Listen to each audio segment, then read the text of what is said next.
Welcome back. So I'm really excited. We saw until now how we can get, update, create data. Today we're going to have a look at how we can delete data, and then the fun will begin because the basics will be there and we can experiment how to make API testing more flexible, how to make it more fun, but I don't want to spoil what's coming. So let's focus on the deletion.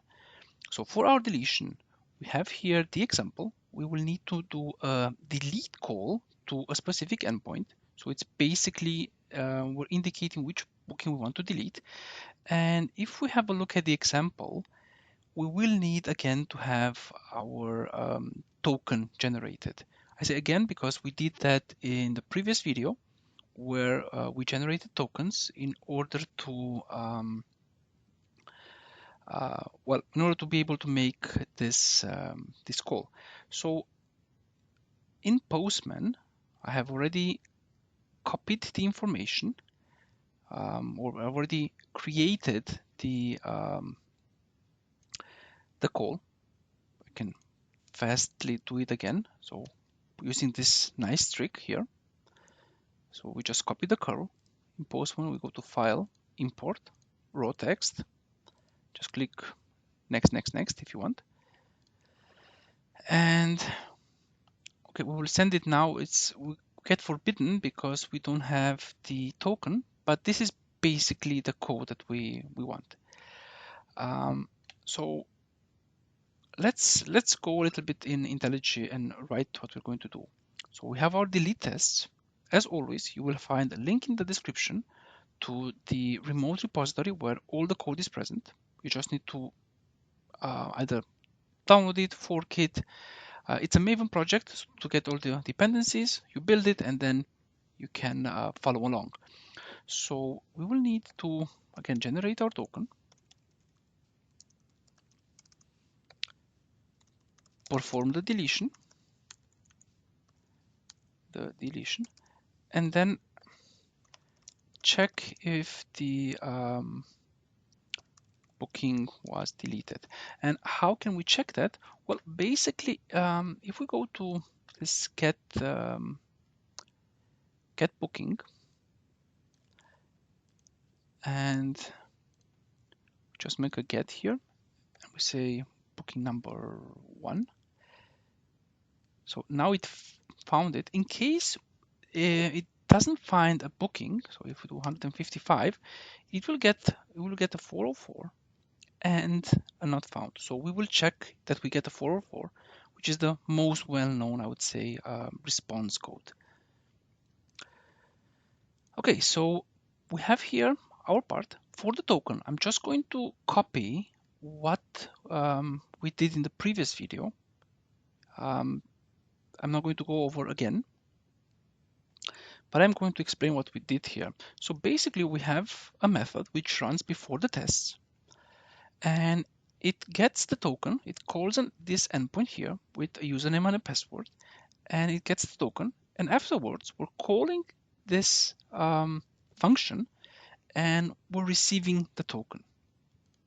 Okay, for our deletion, so it's going to be a test, and let's say public void delete booking. If you remember from previous videos, so we're going to be doing the we have the given part first.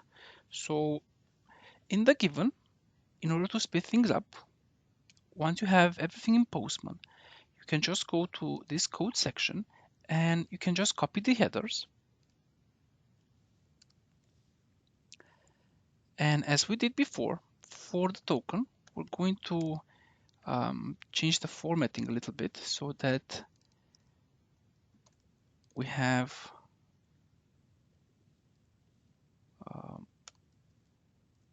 so we have here the correct format. So token equals the generated token value.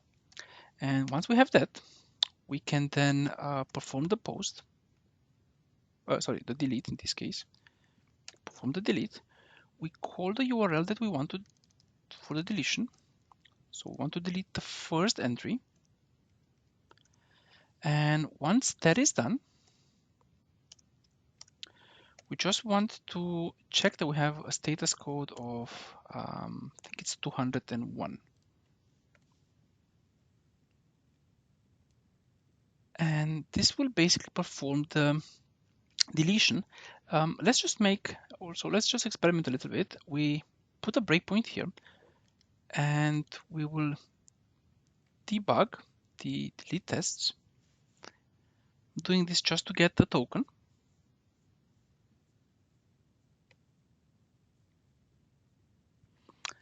And I'm copying the token value from here, and I'm using it in Postman. So I'm sending it now, and we have, okay, 201 is going to be the request. And if it's deleted, when we call it, yeah, we get now 402, 404, sorry. Perfect. Okay, we just stop the debugging. So this part has been done. And as we did in previous videos, we do here another test where we check that booking is deleted. And how do we check that? Well, we just do a get for this URL right here. And then we just check that the status code equals 404. And just to make sure that our test runs correctly, we're going to change the ID. And the reason why we're doing this is if I try to perform the deletion of a booking which has already been deleted, I'll get a 405, and that will cause our test to fail because we have already, we're expecting 201. So let's do booking number 2 here and a 2 here as well. So let me just run the tests.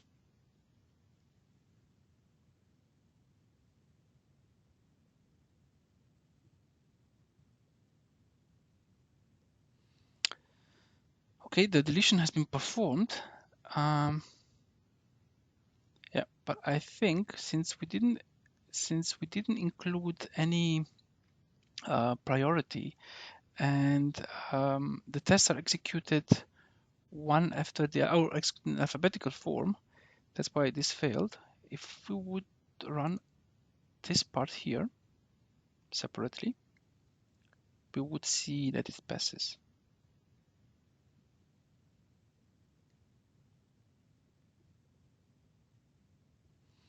Okay, 1 second. Let me get it here, because that would mean that the deletion never took place.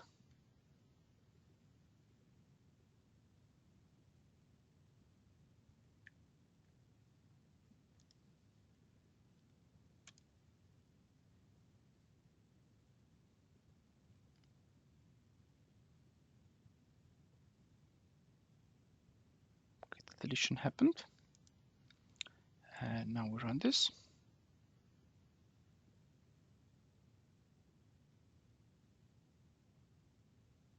Okay, and it happened right now as well. See, just to avoid stuff like this, we will see how we can tweak our tests to make them more flexible. But the goal for this video was reached. We have seen how to perform a deletion. So we make a delete call to a specific endpoint, and we also saw how we checked that the deletion happened. Thank you for watching this video, and I'll see you in the next one. Bye bye.